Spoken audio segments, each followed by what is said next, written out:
ஈஸ்வர பகவான், அதாவது இந்த குச்சனூர் எல்லாமே திருநள்ளாறு போவாங்க இல்லைங்களா, அந்த மாதிரி இது பார்த்திங்கன்னா தேனிக்கு பக்கத்தில் இருக்கிற குச்சனூர் சுயம்பு. இது வந்து சுயம்பு ரொம்ப விசேஷமான ஒரு கோயில்.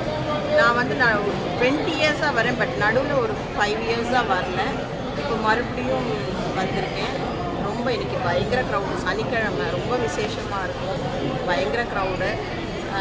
இவங்க வந்து என்னுடைய சிஸ்டர், எங்கள் அக்கா, சித்தி, இவங்க வந்து எனக்கு உடம்பு சரியில்லைன்னு பார்க்க வந்தாங்க. சரி அப்படியே இவங்க வந்து சின்னாலப்பட்டி, சரி கோயிலுக்கும் போயிட்டு அப்படியே இவங்களையும் ட்ராப் பண்ணலாம் அப்படின்னு சொல்லிட்டு இங்கே வந்திருக்கேன். இந்த கோயில் கண்டிப்பாக நீங்களும் வாங்க. இங்கே ஆறு ஓடும், அதில் வந்து அந்தந்த அவங்களுக்கு அந்த மாதிரி ஒரு